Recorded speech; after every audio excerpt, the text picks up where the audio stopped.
start a clock. Okay, let's go. Hi guys, welcome back to my channel. It is the first video of 2024. So fresh slate. I'm so excited. I am already kind of late at uploading this video, but what can you do? It's only actually the 3rd right now, but I am going to be making my January TBR, and I actually have a really fun new idea for my TBR. I've never seen anyone else do it because I have a huge TBR. So basically in my house I have this bookshelf behind me, which 2 of the shelves are mine and then the bottom shelf is my husband's.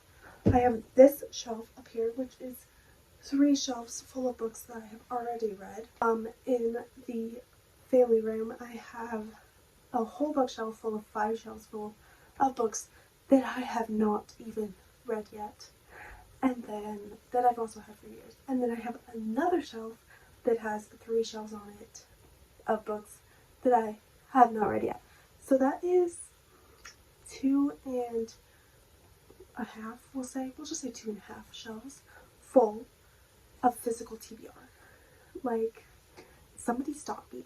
So needless to say, a big goal of mine this year is to shorten that TBR, even just to get a lot of the books off of it that have been on there for years.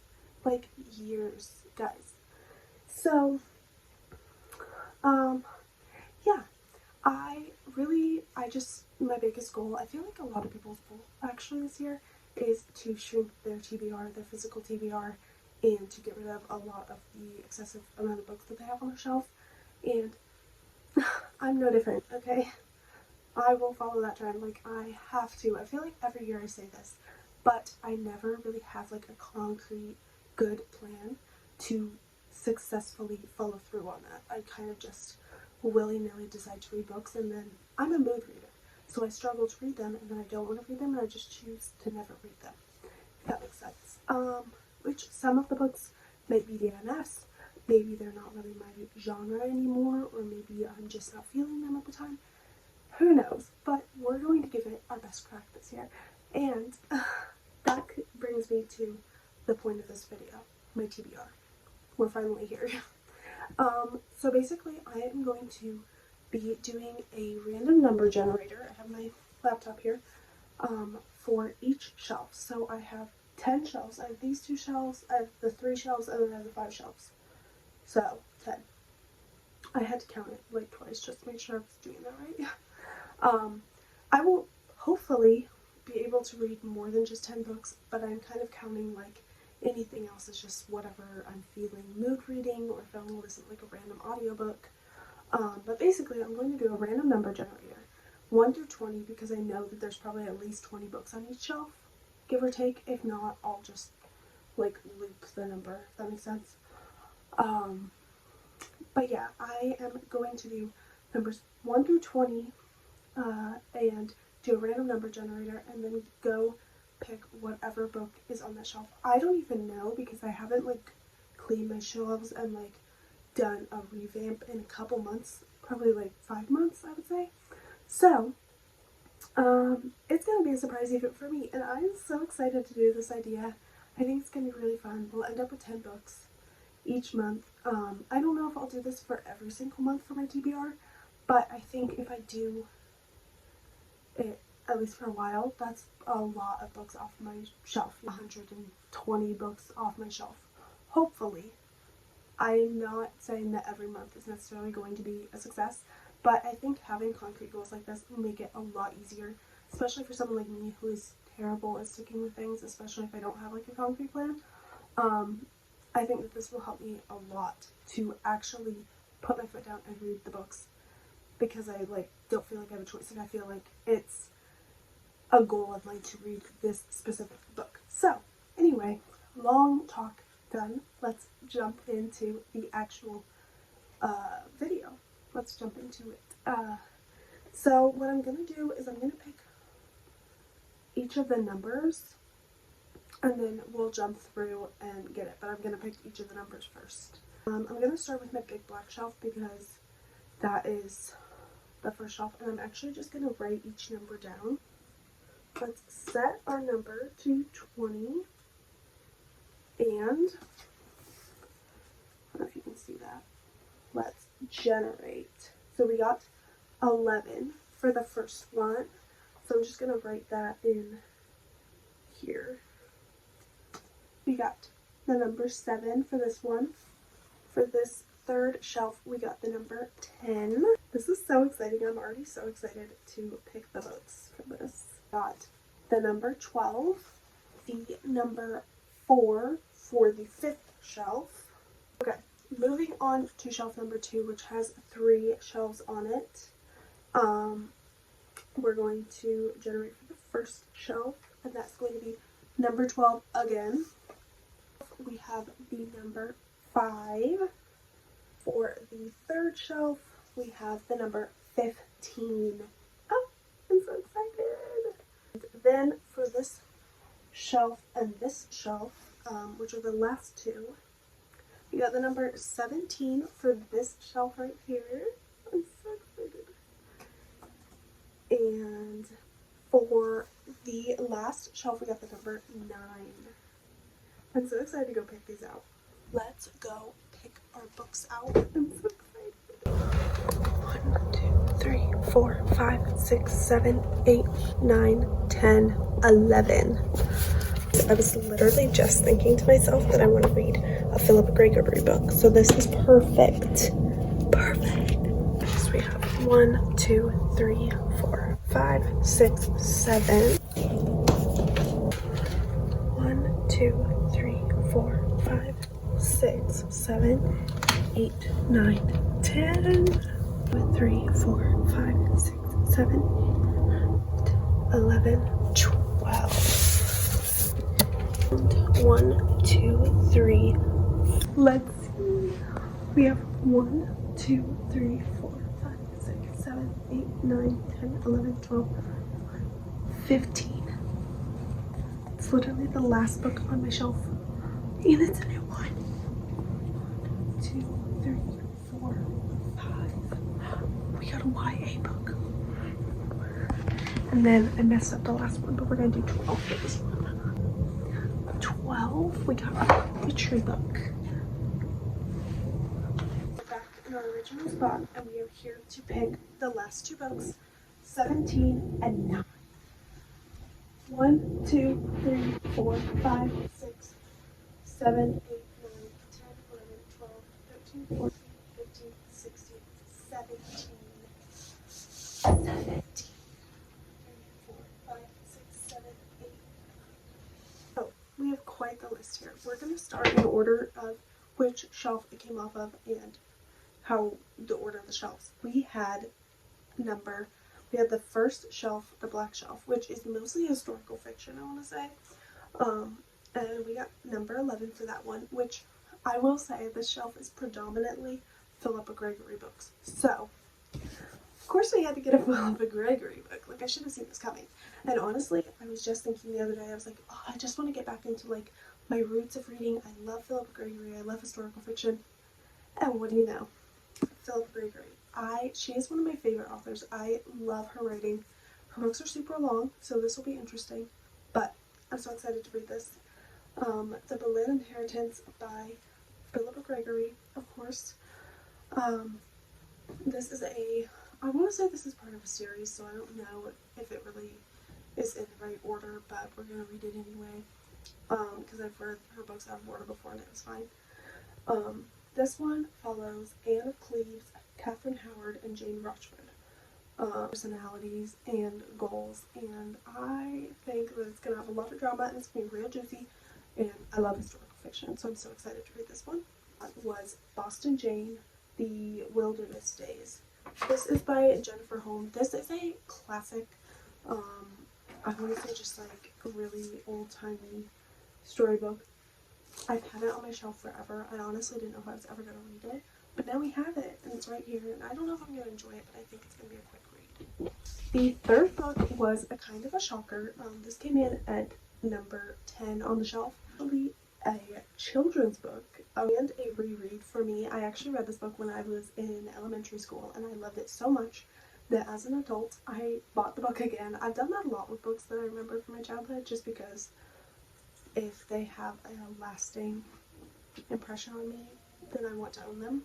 It basically follows a group of children who go to a national candy making competition, and they have to like make this candy, and they face off in this battle.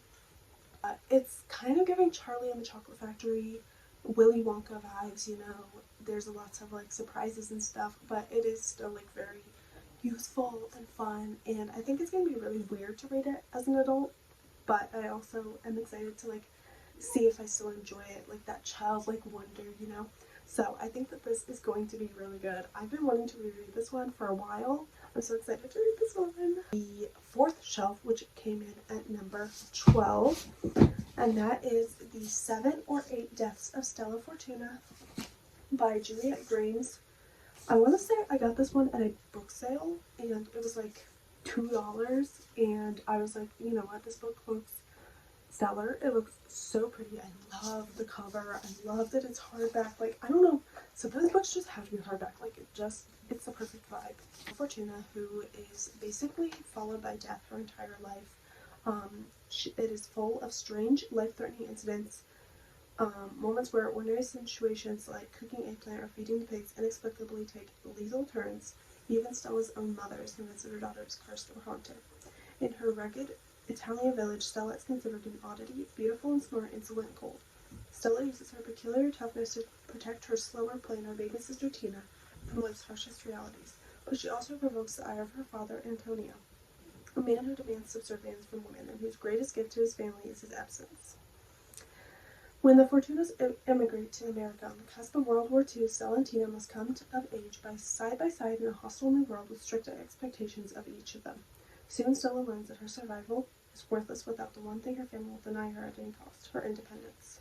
In Connecticut, one family member tells his heartrending story, determined to understand the persisting rift between the now elderly Stella and Tina. Reading that just makes me want to read this so much more. I'm actually so excited for this. I think this book is going to be crazy good.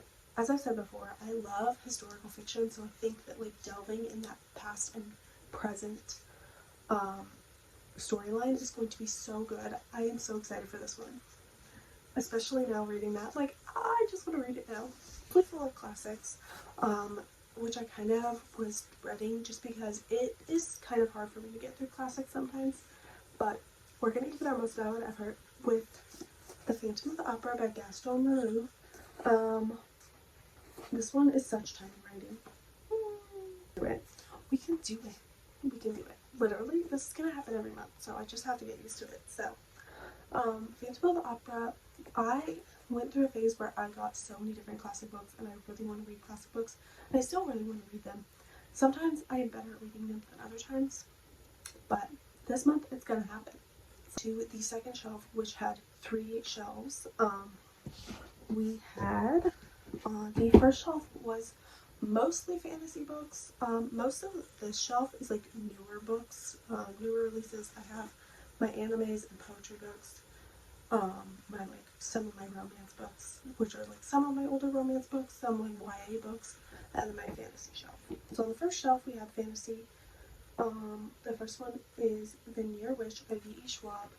I actually haven't heard a lot about this book, but I found it at Goodwill, I think, for like $1, and it's in really good condition. It looks really good. The cover is like matte texture. I love it.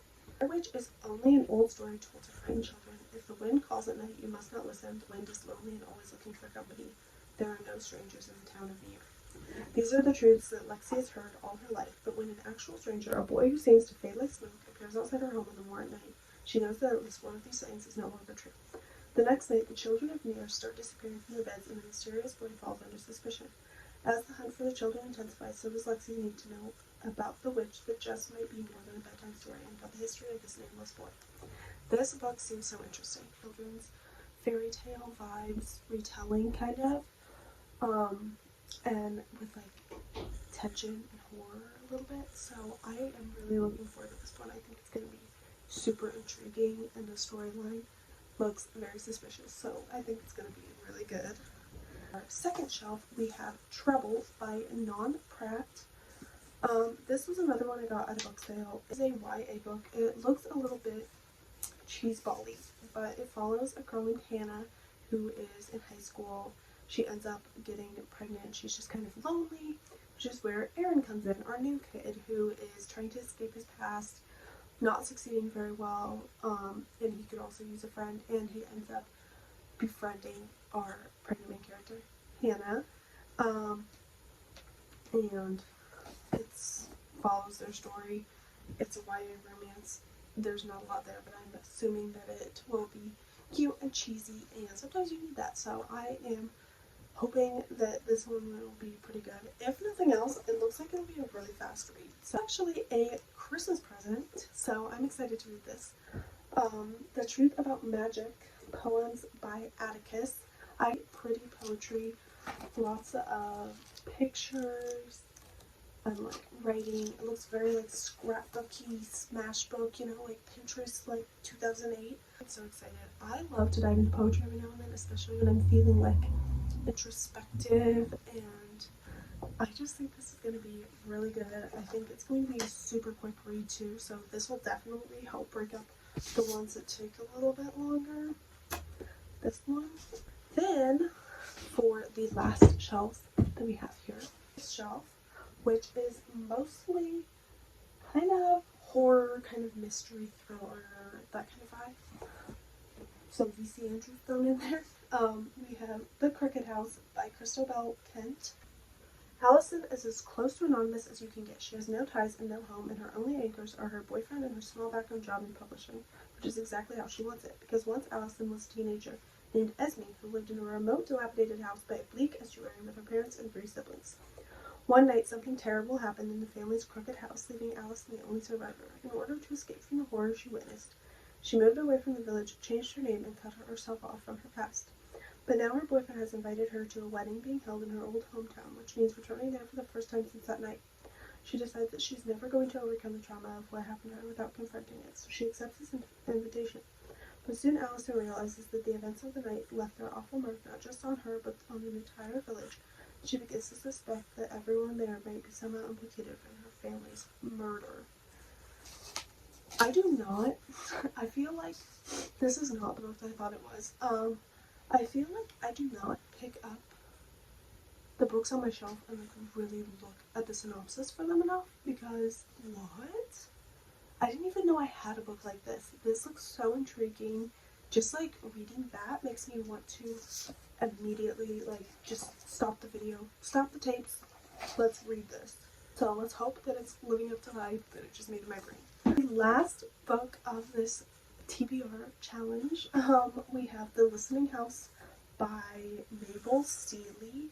This, it looks so jaunty. I got this book. I have like a lot of books that I've gotten from like thrifting. So this was a book that I thrifted years ago, from like a little antique shop, old. A story about a lodging house, mystery thriller vibe. It's about like a creepy house, and a body is found in it, and it's like a lodging house. And even the tale looks super spooky. It's giving vintage. So that is it for all of the books that I have to read for the month of January. I am so excited to jump into some of these books. I'm already reading Powerless by Lauren Roberts right now. I really don't want to put that one off, but I don't know, because I have a lot of books to read now for this month. We'll see. I'm going to try to get as much reading done as possible this month, because I really want to keep up with my goals. I made my Goodreads reading goal as well. If you guys want to follow me, I'll have that link down below. I made my Goodreads reading goal 130 books this year. So just if I follow this every month, I will be 10 books under that goal just with those books, and that's not including any random books that I read, or if I read any more books during the month. So yeah, I am so excited to do this. I think it's going to be really fun. I'm hoping that you guys like this style video. and this style of TBR, and hopefully I'll get some reading done. I am going to try and do some like reading vlogs because I love doing reading vlogs, so I want to do some more of those this month, just to kind of show you guys the progress and me actually reading and like my live reactions to books. So I will probably do some of that like weekly reading vlogs or daily reading vlogs or whatever. And I will probably also have some more fun reading content on my TikTok. If you guys want to follow me over there, I will have all of this links and social media down below in the description. So yeah, thank you guys so much for watching this video. Don't forget to subscribe if you want to see more videos. I'm going to have a lot more bookish content up for the rest of the year. And a lot more TBR videos and a lot more wrap-ups, so please stay tuned, and I will see you guys in my next video. Bye!